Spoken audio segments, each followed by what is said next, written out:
Chelsea versus Fulham. Big bro versus little bro. Biggest club in London versus, well, the average club in London, the middle club.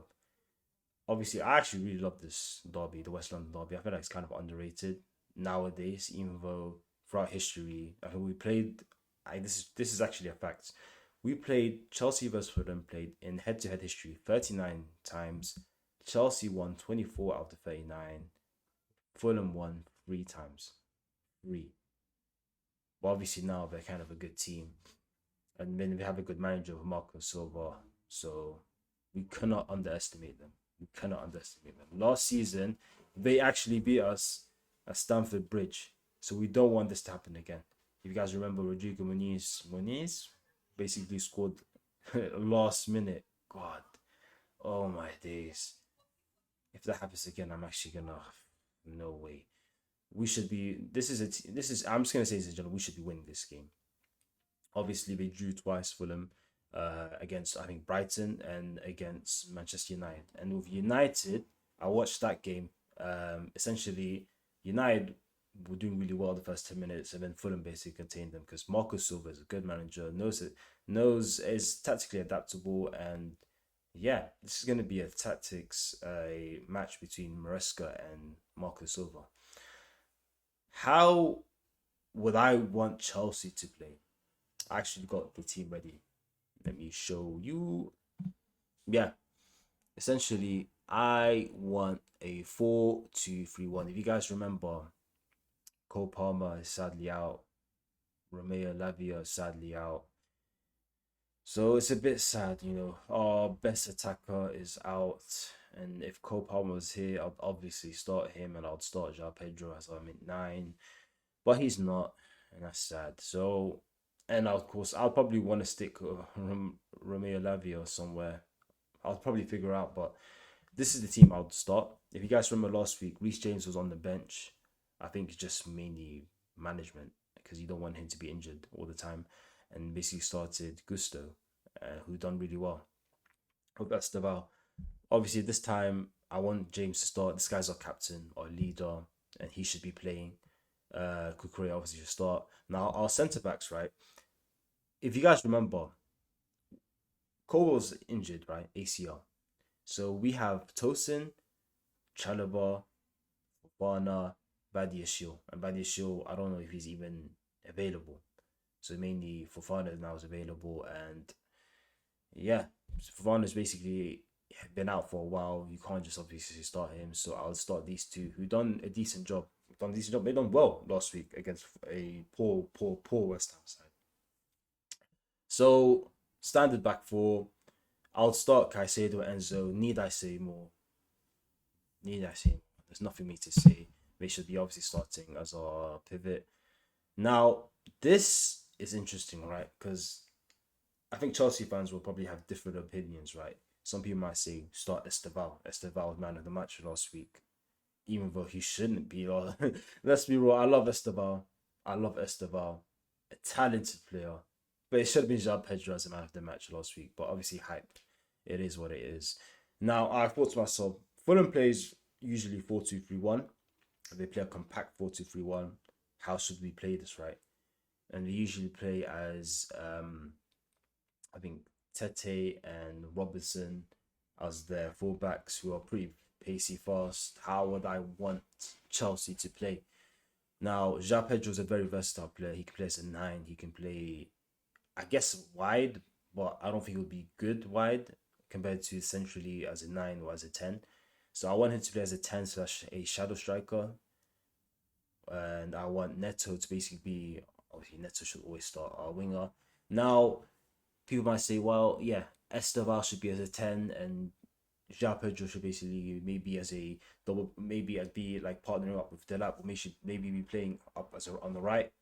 But I want Gittins to play because I want essentially, I feel like Gittins is raw, can dribble past players, and I know the first game against Crystal Palace he kind of had a poor showing, but obviously I want to match Fulham's 4-2-3-1. And the way, if you guys remember Esteval, you might see Esteval as a right winger. Why not play him as a right winger and Neto as a left winger, right?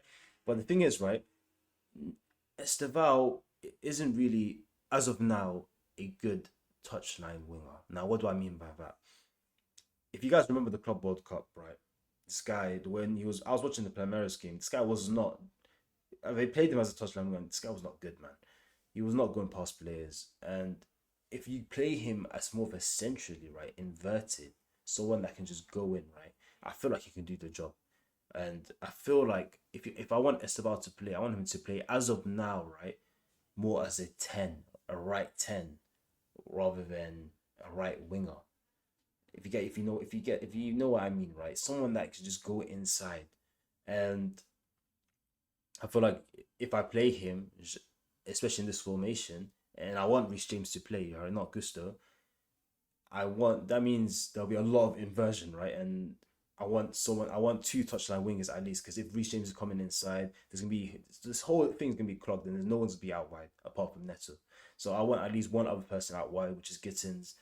I guess that's just my idea, right? And yeah, that's just basically it. The lap done well. People might say, "Oh my God, he got 6.2 sofa score. He didn't do well." If you watched the game last week, he linked up well. He was basically aerial duel, not that bad. Link up play well. Ground duel was pretty good. Basically created. If you remember the second goal, or was the third goal? Well, no, the third goal when Esteval assisted Enzo. This wouldn't happen right without a Liam Delap. So respect him. I want him to still start. I feel like he's a good link-up player, and I feel like he can set up these players well, if not score. Hopefully he scores. Hopefully we have him as a striker. Why not? So yeah, I want him to start. I feel like this team can do well, and yeah, Neto and Gittins is our only touchline wingers until we get Garnacho, and I have my opinions on Garnacho. That will be a video soon, but this is the team that I would play essentially. Obviously, you know how it is, man.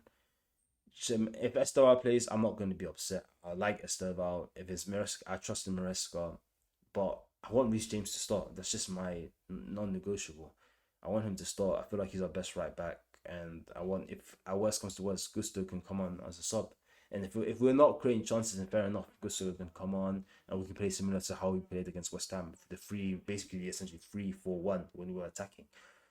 Um, yeah, what can I say about Fulham? Fulham will, like I said, compact 4-2-3-1. We build up from the back well with Bassi and what was that Danish centre back? Oh my god, my mind fell off. But if you know, yeah, you guys know what I mean. The Danish centre back, they are a good team. We cannot underestimate them. They still got Rodrigo Muniz, who can probably score last minute against us. I don't want that to happen. They're really compact. I feel like if we don't create enough chances, it can bite us, because they can definitely win. They're capable of winning against us. But this is meant to be a quick video because I want to just talk about the Chelsea side, and yeah, what's my prediction? I want of course I want Chelsea to win, but I feel like Chelsea will win 2-1. Fulham are not an easy side. As much as I want to win 4-1, 5-1 like last week, Fulham are not an easy side. We're well capable of containing us, just like Crystal Palace done.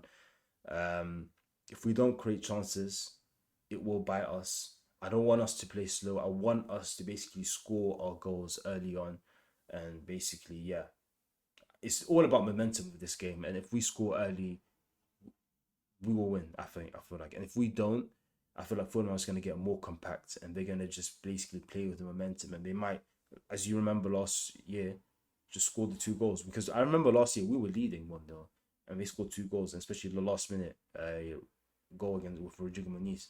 So yeah, I feel like 2-1 hopefully, and yeah, thank you guys so much. Nearly 100 subscribers, unbelievable. Honestly, I never thought I'd be in this stage.